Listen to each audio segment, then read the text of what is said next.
let's take a look at 38 for a quick second. All right, so find the coordinates of the orthocenter. Remember, to find the coordinates of the orthocenter, to me, the easiest way is to kind of draw it out. All right, so let's see what we got here. So negative 1, 2, let's graph that. Negative 1, 2, and then we'll graph 5, 2, which is a good point, and then 2, 1. All right, so to find the orthocenter here, it really shouldn't be a big deal. And the reason why I say it shouldn't be a big deal is because one of them, the altitude, is easy to find. This represents the altitude. Does everybody agree with that? Now, how did I know that was the altitude? Because it's perpendicular to the base. It's perpendicular to the base. Now, the base in that particular side is a what? Is a horizontal line. So it has to be a vertical line, and it has to go through the vertex. All right? So I know that the orthocenter has an x-coordinate that's what? I think it has an x-coordinate that's 2. Right? Because the orthocenter will have to intersect that line. Does everybody agree? Yes, sir. All right. Now, the other one's a little bit hard because it's to find because it's an obtuse triangle. But if you recall, what we're going to do is we're just going to, that's a little too thick, we're going to extend this out right here.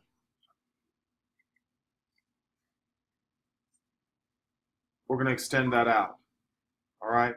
Now, if you want, hopefully you can see, I'm going to try to draw in the altitude from this vertex, and it has to be around there somewhere. Does everybody agree? Right, so I'm looking at it, trying to find where it's perpendicular, so I'm just making a guess. All right, now how do I know if something's perpendicular? If the angle is 90 degrees, but how do I tell if it's 90 degrees though? That's not much help. It has to be the negative reciprocal. Yes, it has to be the negative reciprocal. So I need everybody to tell me what the slope of that line is right there. That line slope is what? Thank you very much. Negative 1/3. So the slope of that line is negative 1/3. Anybody have any issues with that? Now come on, speak up if you don't know now. What?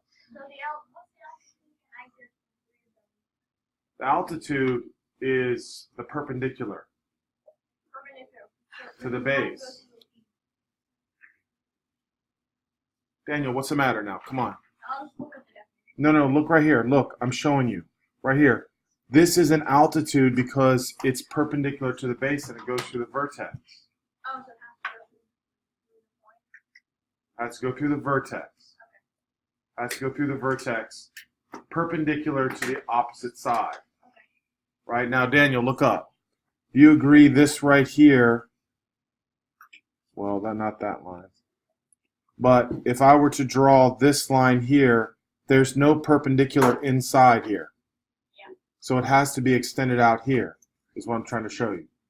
Agreed? All right. So if the slope of the highlighted line is negative 1/3, the slope of the perpendicular would have to be what? 3. All right. So from this point up here now, from this vertex, I'm going to draw a slope of 3. So from there I can go up 3 and over 1, but is that really helpful?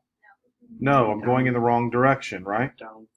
I'm going to go down 3 and to the left 1. All right? And now I can draw. And then I would just have to extend this other line. And there, I think the answer is right here. So I think it's what? 2, -7. All right? So now, do we agree that we knew one of them was what? X equals 2, because that was the equation. right? Now what I want to do is, to prove it mathematically, what I want to do is I want to find the equation of that pink line. Bless you. I want to find the equation of that pink line. All right? Now, again, the reason why I'm asking you this or telling you this, because some of you are going to take the SAT anytime soon or whatever, you definitely need to know how to master the equations of a line. All right? Now, the equation of a line, remember, is y minus y1 equals m times x minus x1. Now, this point, that vertex point right there is 5, 2. Does everybody agree with that? Mm-hmm. So it'd be x minus 5. The slope is 3, y minus, what did I say the x coordinate was? I'm sorry, the y coordinate was 2. Thank you. So it'd be y minus 2. Does everybody agree with that? Mm-hmm. Now, all you're doing is you're trying to find the point of intersection. So to find the point of intersection, I already know what the x value is. The x value is what? So I can just plug 2 in. Let's see if that works out. Y minus 2 equals 3 times 2 minus 5. Y minus 2 equals negative 9. Y equals what? Negative 7. All right, does everybody see that? So, of course, that's the same answer. We knew that was the right answer, but that's just confirmation of that. Everybody see that? So I'm kind of letting you do it the easy way if you're good at graphing. Right? On the test tomorrow, you're going to have to be careful if that's the way you're going to do it. All right? Is everybody with me? All right? You got to be real careful. All right? If you're going to do it mathematically, I personally think mathematically is not that hard, but all right, just to me it takes a little bit more time. All right? So remember the centroid. What do we do for the centroid? You add up all the x coordinates and then divide by 3. Yes. And then do the same for the y. All right, there's a little shortcut for the centroid for those of you guys who forgot that. It's the average of the x's and the average of the y's. All right, that was a good problem to review. Thank you, Walker. Yes. 5. Let's take a look at number 5. All right. Yeah, okay, I wasn't a big fan of this one right here. So let's just see what I have here. All right, write an inequality to describe the possible value of x. Now, I know I really don't like this problem, but do we all agree that x has to be less than what? 180. Has to be less than 180, right? So x is less than 180. And then I know x has to be greater than what? 50. Yeah, I mean, that really is all there is to it, I believe. Right? Does everybody agree with that? Yes. Well, remember now, I've seen that now in some different math books, but to me, this is how traditional is. You're writing numbers from small to large. You with me? Right? So we wouldn't put 180 in front of 50. All right? You look at it as if it's on a number line. Yes. All right, let's see if I can do number 4. All right. Now it says PS is the perpendicular bisector of QR. So here we go. And then it says QR is the perpendicular bisector of what? So they're perpendicular bisectors of each other, right?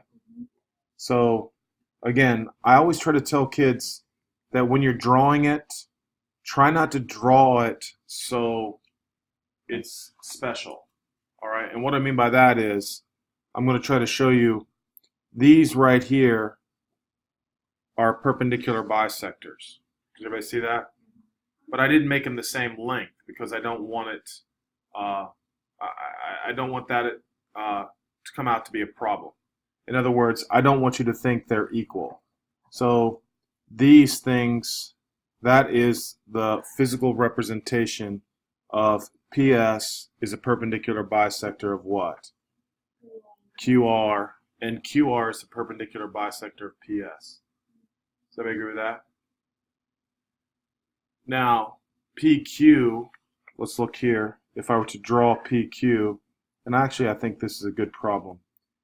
If PQ is 2x plus 9, if I were to draw this guy right over here, what's true about PQ and QS? They're equal. Does everybody agree with that? And what's true about RS and RP? They're equal. And what's true about all those triangles? They're all equal. Does everybody agree with that? So 2x plus 9 is equal to what? You with me on that? Right, now listen, I'm trying to explain something to you guys also that I know if you're not listening, you might make a mistake on the test. Because some of you guys remember the question number 1 on the last test, half you missed. Do you remember that? Because you solved for x and didn't answer the question. So I need you to try to make yourself a special note to make sure that you what? Read the question. Because it could very well say find x, it could say find PQ, it could say find PR, it could say anything. All right, so you want to try to not make that mistake. All right? Somebody else want me to address anything? Nicholas. Let's take a look at 37.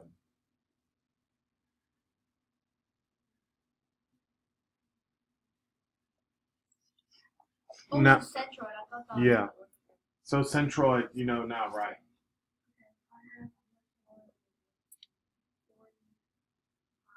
All right, let's take a quick look at 45.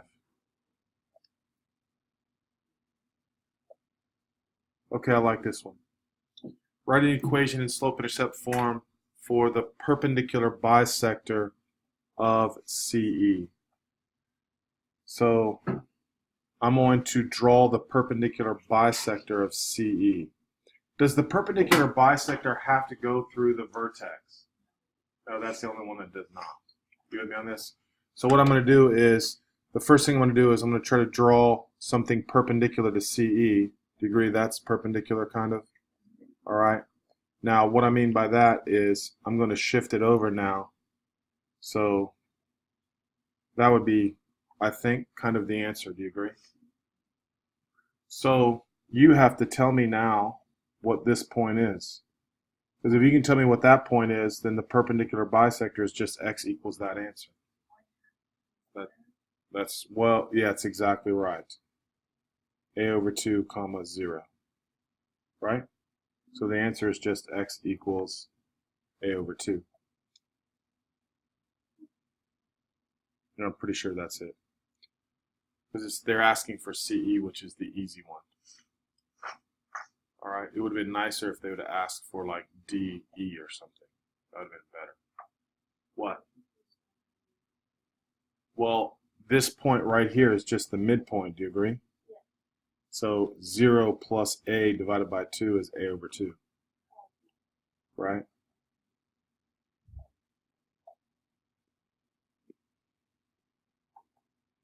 See it now? All right, that's a pretty good problem.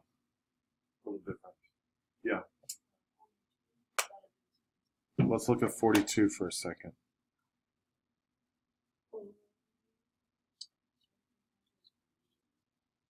The perpendicular bisectors. All right. The medians is the centroid. All right. So, okay, I'll try to help you with this one real quick. 0, negative 2.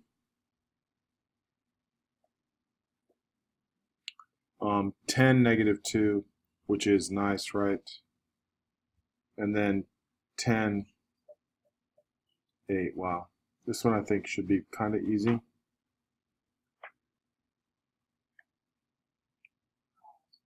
You see why this one's so easy, right? They're vertical and horizontal, right? So this right here, come on, try to listen now. From here to here is how much? 10, do you agree? Did I do that right? Is it 10, 8? Yeah. So then I'd have to, the midpoint is just up 5 or down 5 or take the average. So if I go up 5, I would be at what? 3, right? And so it's safe to draw this is perpendicular. Do you agree with that? And then, wait a minute now. Then the length here is 10, right? So it'd be 5. Do you agree? So at 5, I'd be drawing this line right here. And so this point right here would be the circumcenter, right? Is everybody okay with that? All right, I'm pretty happy. What? The pink dot, this guy right here.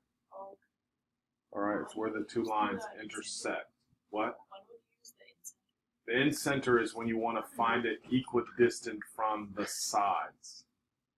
The circumcenter is equidistant from the vertices. Okay?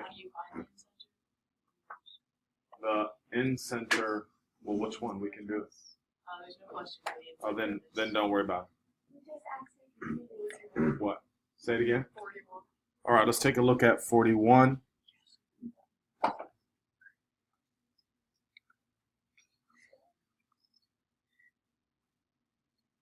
I think this is kind of the same thing, isn't it? Negative 6, 0, 0, 6.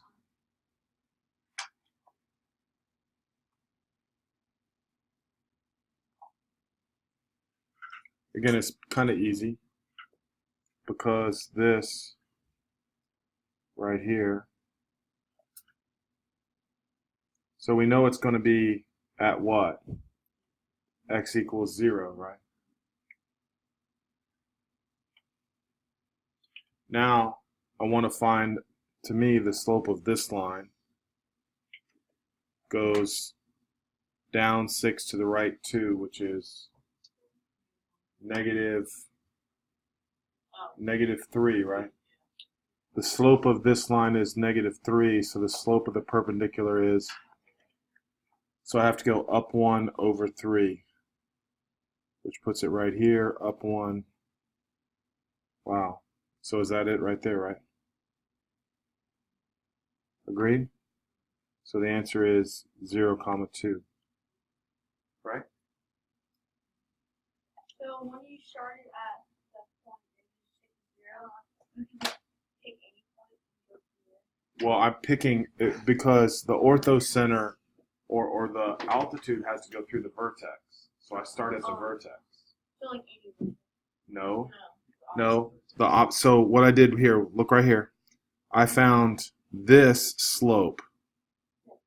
Then I found from this point, I'm going to be perpendicular here.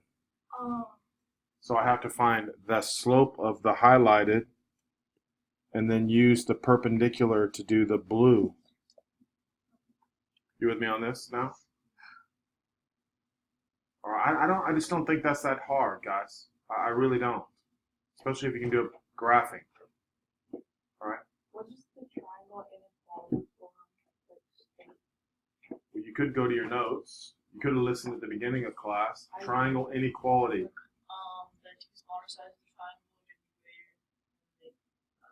triangle are added together it'd be greater. Yes. And it's technically any two sides. But one side is already greater. That's why I always just refer to the two smaller sides. All right, the sum of the two smaller sides is always greater than the third.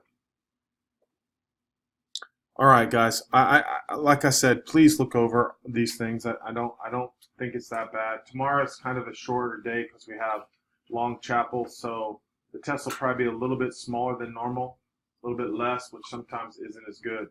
All right, please study. Not much, really. The important part is the proof, but look over those. And it's been in the past. I'm probably going to go grab a proof from one of the worksheets or from the review. It's going to be the same thing. Okay? Now, those of you guys who came in stressed about Latin, you guys, I said, if we get this done, you can look up your Latin and study for a few minutes if you want to do that. All right? Just come prepared tomorrow.